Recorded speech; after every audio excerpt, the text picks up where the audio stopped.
next stop is On the Radar Radio. Stand clear of the closing doors, please.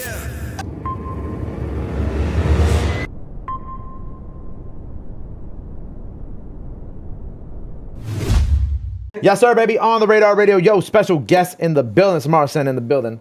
Welcome to the show. What's going on? How's it How going? you doing? Blessed to have you. I was telling you I love your pants. Yes, yeah, my pants. I love how these like prints have come back because I feel like I know you're from the South, right? Yeah. But I know it's like I feel like these type of prints have been like a real either like country Southern thing, but now it's like kind of cool to wear them again, and I've always been into them. Yeah.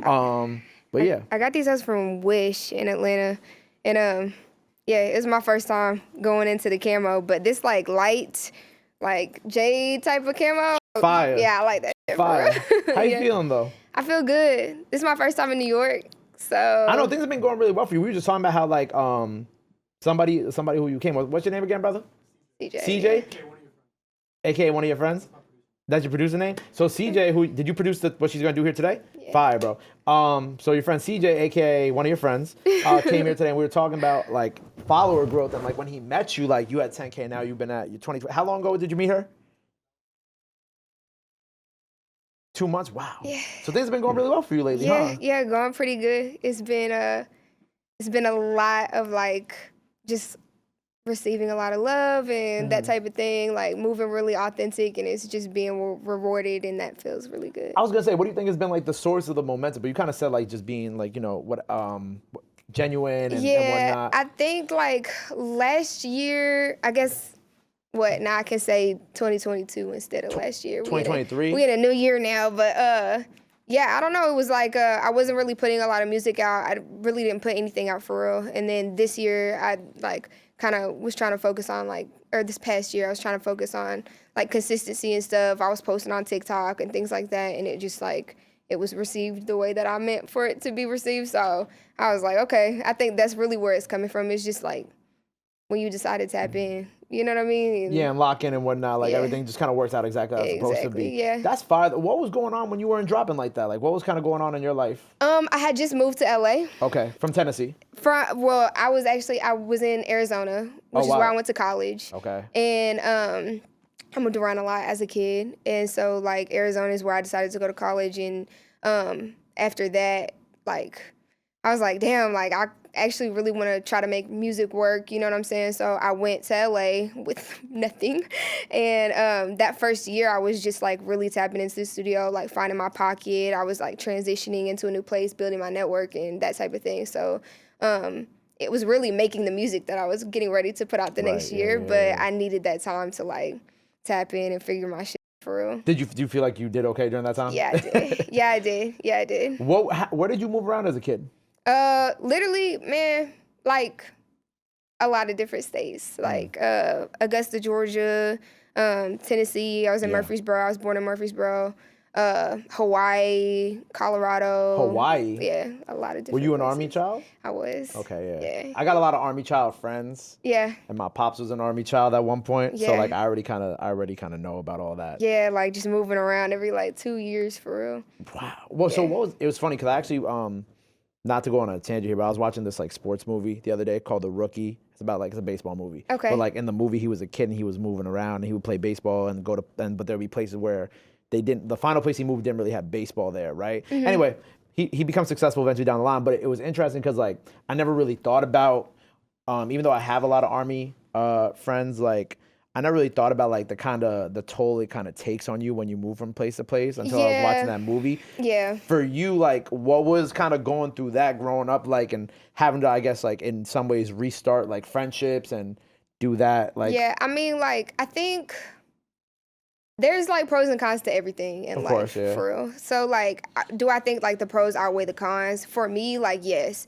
I think like what I struggle with, because as a kid, you're thrown into like a lot of different types of cultures. Do you know what I'm saying? Like from El Paso, Texas, and being like majority like Hispanic culture to like Hawaii, and it's like an island type of culture, and then like, you know what I mean? It's just like all different types of things. So like you're, as a child, naturally like assimilating into your environment.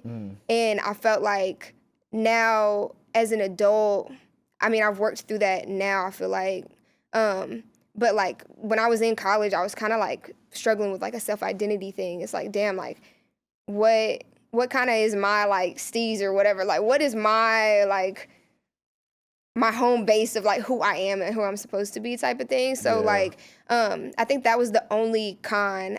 It bothers me that I don't have any like childhood friends, but now as like an adult, it's been time and like I still have friends from high school and like things like that I'll tap in with and stuff. So, lifelong friends are going to be in your life regardless of like whatever it is. So, but the pros I feel like is like being exposed to all those different types of cultures. Like I'm more open-minded, like the music influence, like I didn't know what was happening at the time, but like that played a lot into like the type of music that I listen to now and like that type of thing. I'm more sensible as a person, like to other people and different types of cultures and stuff. So I feel like, I don't know, it was probably a good thing. Like, I'm not mad at that was my upbringing. Right. You know? Right. Yeah. Like, you happy it happened. You know what I'm saying? Yeah. I feel you because, like, even, like, me who, like, lived in New York his whole life in one place, like, I have, like, childhood friends, but I don't have a lot of them. Yeah. You know what I'm saying? But if you think about it, like, people that were, like, born and raised in New York or, like, even LA or Atlanta and, like, all these different places, like, a lot of their personality is really ingrained in the fact of where they're from because, like, when you're growing up, like, you know, your parents raise you, your friends raise you, but your environment also raises you. Right. You know what I'm saying? So like when I meet somebody from LA, like that was born and raised in LA, like 9 times out of 10, you could tell that they're from LA because of like, you know, how they dress and how they act and how they talk and like all that type of stuff. So same with New York. So it's like a lot of like self-identity I feel like goes into that. Right. Yeah. You know what's funny? Like as you're saying that, even like talking about how you dress, like my friend Nyla, who's also like I do a show with too. She's an Army brat too. Yeah. Y'all dress very similar. Yeah. Like very swaggy. Like honestly, like this is like a whole fit. Cause I'm looking at your hat, cause she knits these type of hats. Yeah. So I'm looking at it, and I'm like, I need her contact. I got you 1,000%. I will connect you after this, cause she has a show she does out here too. But like 1,000%. You know what I'm saying? Yeah. Like your environment definitely does play a big part in raising you. Like my identity is like very New York. Like I have a bedazzled like you're like Yankee fitted. You feel me? Like this is just who I am. But it's interesting when you meet somebody who's like been from all these different places because you have like a lot of different things that you've been a part of. Whether it's been like when you said you moved to El Paso. Was it Paso? El Paso, like, being Texas. part of like the Mexican culture in some respect, and then being part of like Hawaiian culture, like native Hawaiian culture, and having to deal with that, and then also kind of like blending in, assimilating in, but also still like learning to be your own person at the same time. Yeah, exactly. Was music like your comfort through all that too? No, so what's crazy is that it's so funny because when you look back, you kind of like realize all of the experience that you had that were like leading up to a certain point in your life. But I didn't start making music until I was a sophomore in college. Wow, okay. So like poetry and things like that when I was a kid, like I would write little poems or whatever, but like slam poetry was like a major thing. My mom's an English teacher. Oh, so mine too. I remember watching like Brave New Voices when she was teaching poetry in class and like different things like that. That was my first like exposure to like rap low key. You know what I'm saying? So like it wasn't though until I got to college and I was out by myself and out in the world and type shit. I was influenced really by my friends who would like rap and shit like that to beats and stuff. And I'm like, man, I have a poem that go with this. And that's literally how I started rapping. So it was really after all of everything that I found music. But through COVID, for sure, that definitely like got me through the COVID thing. I was living by myself at the time and like, man, I was going crazy in there. I was like so restless and there was just nothing to do. And it was just like, it was a good thing to like focus on, I think, at the time. What, very the therapeutic. music, right? Yeah. That's fire. I like that. So then like, so you were in college during COVID? Yeah. Oh, damn. I'm sorry. Yeah. I didn't even get to walk, bro. You did the digital graduation? Yeah, which is stupid. So dumb. Bro, I didn't even go. It makes no sense. They rolled it like names on credits. I'm like, I'm gonna sit here for 4 hours to watch my name pass on the screen for 2 seconds. Like, at least they were trying. There's nothing else you could really be doing. I mean, I guess. I was like, bro, this shit ass. I was like, I'm not trying to be here right now. So when like after college, like, and you starting to make music when you were a sophomore, what was like the moment where it's like, okay, I think I can make a career out of this? It was probably my senior year of college. Okay. I had been making music for like 2 years at that point, almost 2 years at that point. And that year, I started to go into this thing called Poetic Soul, which was like an open mic event. Okay. And I was performing like every week, every other week. And then that turned into like just a bunch of shows that following year. So like I was opening up for like Teddy Swims and like Kyle and Tory Lanez at the club and like, just like a bunch of different shows that I was actually getting paid for. And when you get like your first like nice check for a show, it's kind of like, I didn't I didn't think it was gonna get this far. It started as a hobby for real. So it's like, damn, okay, like I'm making money, like this shit is fun. I enjoy this type of thing. So it was like, okay, let me see what I can make shake. So it was like I stayed maybe in Arizona for like a year after college, and then I was like, let me just go to LA and see what happens. And if it ever gets to the point where like I'm running out of opportunities and I don't have shit going on for real, then like, maybe I'll try something else. Right. But it was really like a gamble type of thing. Like, let me just go see what I could do. Right. But it's working. Yeah, it's working. Are you still like unsigned? Like, what's kind of like that situation right now for you? Yeah, as of now. As of now, okay. I'm unsigned. But they call him. Yeah, Type shit, right?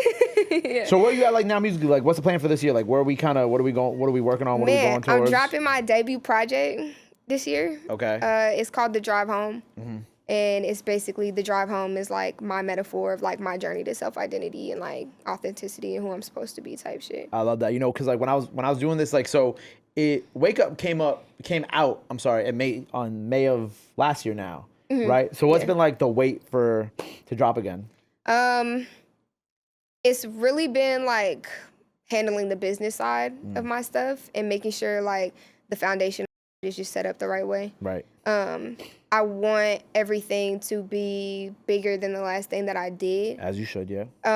So as far as like content comes down, like to the cover arts and things like that, like I have a team now, so I feel like as my team is expanding, resources are expanding and like creativity is expanding as I've been in it like longer. Do you know what I'm saying? And Absolutely. I just like, I want to step into like a new bracket. You know what I mean? Like, okay, my shit was dope. It was better than my other last shit before that. It's like now, like I want to really like take my time and like get shit ready and have it be better than anything that I've done so far. You know what I'm saying? So I feel like that like just needs like time and attention. Right. Yeah. So we're gonna have some new music coming soon. For sure. Fire. A lot of it. How soon? Hopefully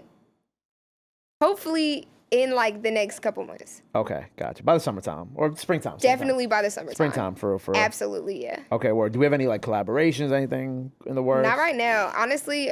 Mostly just solo music. It's really solo music, but a lot of like the collaborations have really been like with producers and things like that. It's not as much like new artists. I feel like because I'm just starting out and I'm popping out. This is my first project and stuff. Like, let me tell you who I am first. Do you know what I'm saying? And then I'll go and do features and expand. Word. So. Well, I'm excited for you. So what are we doing here today? Today, we gonna rap a little bit. You know what I'm saying? Okay. I really wanted to talk to you, so I'm glad like we had the opportunity to chat a little bit. And we gonna rap. That's what I do. Word. Well, I'm excited. So by the time y'all see this freestyle now, go run that up. Go check that out. For sure. New music on the way, of course. Yes. Anything else you want to let the people know where they can follow you, all that good stuff? Now's the time to do it. This camera on the right here. Yeah, I'm Samara Sin, CYN. You can follow me on literally anything. Find me on anything, Samara Sin, CYN. I'm on Instagram, the Samara Sin. Tap in. There you go. Sure. Well, make sure you go check out everything she has out now. Go stream Wake Up. That's been out for a little bit. Go run up the freestyle. Go show us some love. Go show us some support. Love is free. Support is free. But y'all already knew that. Till next time, Samara Sin on the radar. We out. Bow. Love. Appreciate you.